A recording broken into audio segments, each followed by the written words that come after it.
Hello everyone.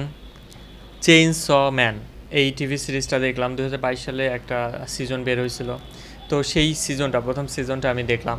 But আমি anime character কিংবা Japanese যেগুলো টিভি সিরিজ বা মুভি দেখছি সেগুলোর আমার অ্যাটলিস্ট পোস্টারটা একটু পছন্দ হয়, তারপর আমি দেখতে বসি। যেমন ওয়ান পাঞ্চ ম্যান বলেন, কিংবা জুজুৎসু কেইসেন। তো কিছু থাকে যে আমি অনেক সময় যে না আমি নিজে থেকে পাচ্ছি না, তখন আমি একটু রেটিংটা দেখি। এবং চেইনস ম্যানের রেটিং আপনি যদি দেখেন 8.4 রেটিং। তো তখন আমার কিউরিওসিটি জাগলো যে আসলে অ্যানিমটা মেবি ভালো না হলে কিভাবে দিবে। বাট ওই যে পোস্টার দেখে বারবার মনে হচ্ছে ধুর এটা আমার ভালো লাগবে না, এত বেশি ভায়োলেন্স টাইপের, মানে 2 হাত দিয়ে চেইনস, যেটাতে গাছ কাটে আর কি মূলত। তো সেইটা বের হয়ে আছে, মাথা দিয়ে চেইনস বের হয়ে আছে, এরকম একটা পোস্টার আমার মেবি ভাল লাগবে না। এরকম টিভি সিরিজটা এতটা ভায়োলেন্স কিংবা এতটা একটু আগলিই বলা যায়।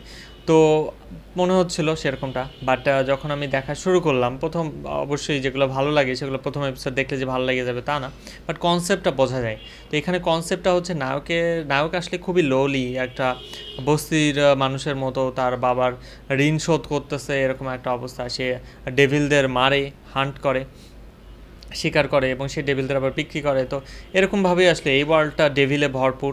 এরকম প্রেতাত্মা, ভূত প্রেত কিংবা বলতে পারেন দানব, দানব রাইট টার্ম হবে। তো এরকম একটা মানে জগৎ।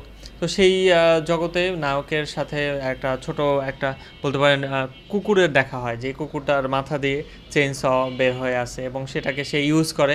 তো দুজন পার্টনারশিপ।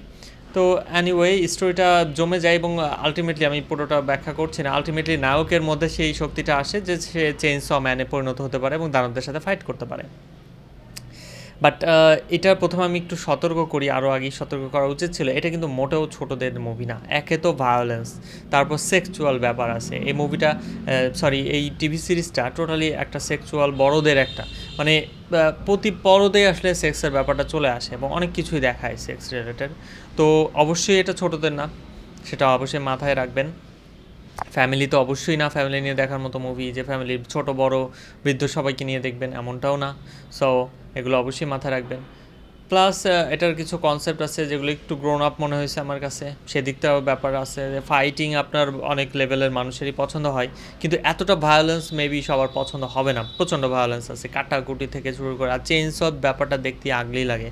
এবং অনেক দানব আছে যে এই দানবের ছবি কিংবা প্রেজেন্টেশন অনেকের কাছে মেন্টালি ডিস্টার্বিং হতে পারে। তো এই ব্যাপারটা অবশ্যই সতর্কতা জানানো উচিত। বাট নেক্সট লেভেল আপনি যদি এই জিনিসগুলো নিতে পারেন, তখন আসলে মুভিটা কিংবা টিভি সিরিজটা আসলে স্টোরিটা খুবই ইন্টারেস্টিং লাগে। এবং সব মিলায় যে তাদের ফ্রেন্ডশিপ কিংবা নায়কের সাইকোলজিক্যালি কোনো কিছুতে না দেখা, এবং মানুষ মনে করে যে এত কিছু করতেছে কেন, নায়কের কাছে মনে হয় ভালো খাবার এটাই অনেক কিছু, কিংবা একটা মেয়ে তার হাত ধরছে এটাই তার কাছে অনেক কিছু, এর জন্য সে জান প্রাণ দিয়ে দিতে পারে। তো এই ব্যাপারগুলো অনেকের কাছে অস্বাভাবিক মনে হয়, এত রিস্ক কেন নিচ্ছে।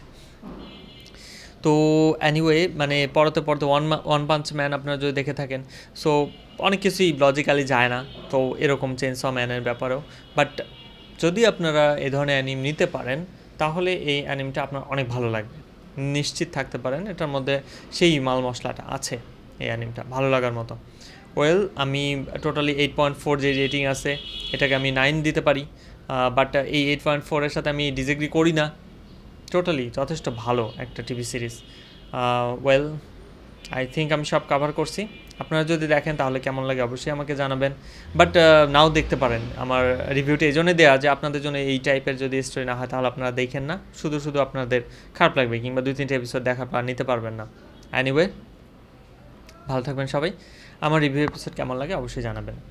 আর ভালো লাগলে লাইক দেবেন, শেয়ার করবেন এবং সাবস্ক্রাইব করতে ভুলবেন না। দেখাবেন নেক্সট মুভি রিভিউ এপিসোডে কিংবা টিভি সিরিজ রিভিউ এপিসোডে।